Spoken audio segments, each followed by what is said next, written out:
ये कहानी मैं मिष्टी और अर्जुन के पॉइंट ऑफ व्यू से बताने जा रहा हूँ। पिछले साल के जून के महीने में एक अमावस की रात मैं और मेरी बड़ी बहन मिष्टी दीदी हम दोनों पंजाब के स्टेट हाईवे 13 से होते हुए निकल रहे थे। वो हाईवे बहुत ही सुनसान था और कई मीलों तक वो हाईवे बस खेतों और जंगलों से ही घिरा हुआ था। मैं और मिष्टी दीदी हमारे एक कज़न की शादी से वापस लौट रहे थे और हम दोनों हमारे शहर दिल्ली की तरफ जा रहे थे, जहां हम दोनों ही कॉलेज की पढ़ाई कर रहे हैं। गाड़ी के अंदर का माहौल बहुत ही हंसी मजाक वाला बना हुआ था। देखा जो तुझे यार दिल में बजी गिटार, छलका आंखों से प्यार दिल में बजी गिटार। हम दोनों मस्ती में गाने गा रहे थे, तभी मेरे फ़ोन की स्क्रीन पर एक नोटिफिकेशन आया। वो नोटिफिकेशन गूगल मैप्स की थी, जो कि मुझे हाईवे पर आगे आने वाले एक टर्न का शॉर्टकट दिखा रहा था और इसीलिए मैंने गाड़ी को उसी टर्न पर मोड़ दिया।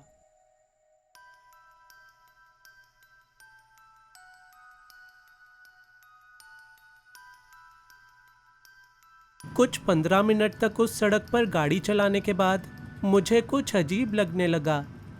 वो सड़क लगातार सीधे ही चलती जा रही थी और सीधा जाने के अलावा उस सड़क पर कोई भी मोड़ या फिर चौराहा नहीं आ रहा था। सड़क के दोनों तरफ लगे हुए पेड़ काले घने जंगल जैसे दिखाई पड़ रहे थे। मैंने ये भी नोटिस किया कि उस सड़क पर हमें अभी तक कोई साइन बोर्ड भी नहीं दिखाई दिया था और ना ही उस सड़क पर कोई स्ट्रीट लाइट थी। सिर्फ एक ही रोशनी हमें सड़क को देखने में मदद कर रही थी और वो थी हमारी कार की हेडलाइट्स की रोशनी, जो कि उस डरावनी अंधेरी सड़क पर हमारा इकलौता सहारा थी। मैं लगातार रेडियो स्टेशंस के चैनल्स बदल रहा था और कोशिश कर रहा था कि किसी चैनल का सिग्नल हमें मिल जाए, लेकिन रेडियो किसी भी चैनल को पकड़ ही नहीं रहा था। तभी अचानक मुझे कार के रियर व्यू मिरर में किसी की झलक दिखाई दी। वो कोई औरत थी जो कि सड़क से 2-3 फीट ऊपर हवा में लहरा रही थी और उसको देखते ही मैंने घबराहट के मारे अचानक से गाड़ी का ब्रेक दबा दिया। मेरा दिल जोरों से धड़क रहा था और मैंने अर्जुन से पूछा, क्या तूने उसे देखा? अर्जुन ने अपना शीशा नीचे करा और पीछे सड़क की तरफ देखते हुए बोला, तूने क्या देख लिया दीदी, वहां तो कुछ भी नहीं है। पर मुझे पूरा यकीन था कि मैंने हवा में उड़ती हुई एक सफेद साड़ी पहनी हुई एक औरत को देखा था। जल्दी ही मैंने खुद पर काबू पा लिया और कार को रीस्टार्ट करके हम आगे बढ़ने लगे। जल्दी से यहाँ से निकलते हैं, मुझे कुछ ठीक नहीं लग रहा।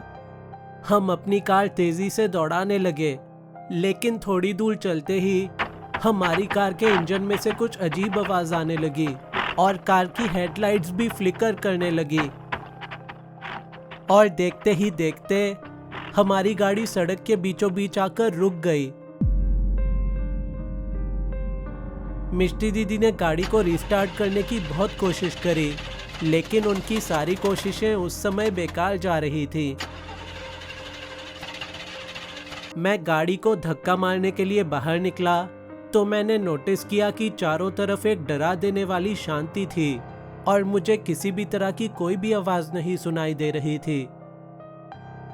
आमतौर पर हाईवेज पर कोई ना कोई आवाज, जैसे कि कीड़े मकोड़ों की आवाज या फिर पेड़ पत्तों का हिलना, ऐसी आवाजें सुनाई दे ही जाती हैं, लेकिन उस समय वहां पर एक भयानक सी शांति थी जो कि सच में मुझे बहुत ही ज्यादा डरा रही थी। मैंने अपना फोन चेक किया पर उसमें सिग्नल नहीं आ रहे थे। मिष्टी दीदी के फोन के साथ भी सेम सिचुएशन थी, देयर वॉज नो सिग्नल। हम उस डरावने हाईवे पर किसी भी गांव या शहर से काफी दूर थे। मैं और मिष्टी दीदी डिस्कस कर ही रहे थे कि हमें मदद आने का वेट करना चाहिए या वहां से पैदल ही निकल लेना चाहिए कि तभी हमें पास ही के कुछ पेड़ों के अंदर से पत्तों के हिलने की आवाज आई और उन पत्तों की झरझराहट के साथ ही हमें किसी के गाने की आवाज भी आने लगी। पर हमने ध्यान लगाकर सुना तो वो कोई गाना नहीं था, बल्कि वो एक ऐसी आवाज थी जैसे कि कोई दर्द में करा रहा हो। मैंने गाड़ी के डैशबोर्ड में से फ्लैशलाइट निकाली और उन पेड़ों की तरफ रोशनी मारते हुए देखने की कोशिश करने लगा कि वहां पर क्या है। तभी फ्लैशलाइट की हल्की रोशनी में हमें दिखी 2 चमकती हुई आंखें जो कि अपनी पलकें भी नहीं झपका रही थीं, और वो आंखें लगातार हमारी ही तरफ देखे जा रही थी। लेकिन कुछ ही सेकंड में वो वहां से अचानक से गायब हो गई।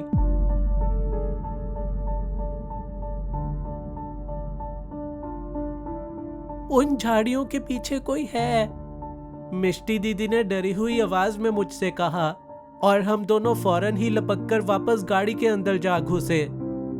हमारे दिलों की धड़कन पागलों की तरह धड़क रही थी और हमें समझ ही नहीं आ रहा था कि हम इस सिचुएशन में क्या करें।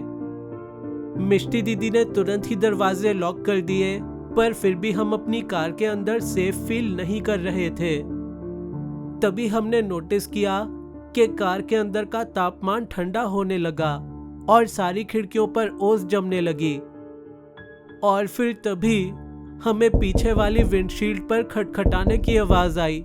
हम दोनों मुड़कर विंडशील्ड की तरफ देखने लगे, लेकिन तभी वो खटखटाने की आवाज कभी कार की राइट साइड की खिड़की से तो कभी लेफ्ट साइड की खिड़की से आने लगी।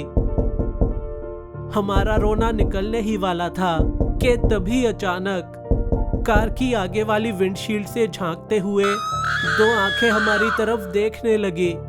ये वही चमकती हुई काली आंखें थी जो कि हमने थोड़ी देर पहले पेड़ों के पीछे उन झाड़ियों में देखी थी। मैं और मिष्टी दीदी चिल्लाने लगे। डरी हुई हालत में भी मिष्टी दीदी ने एक बार फिर से कार को स्टार्ट करने का ट्राई किया और एक चमत्कार की तरह हमारी गाड़ी इस बार स्टार्ट हो गई।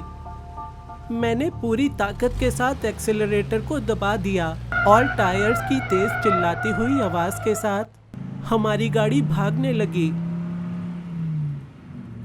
गाड़ी पर से अब खटखटाने की आवाज नहीं आ रही थी, लेकिन जैसे ही मेरी नजर रियर व्यू मिरर पर पड़ी, मेरा तो दिल ही निकलकर बाहर आ गया। वो सफेद साड़ी पहनी औरत अब हमारी बैक सीट पर थी और उसका चेहरा बुरी तरह मुड़ा हुआ था।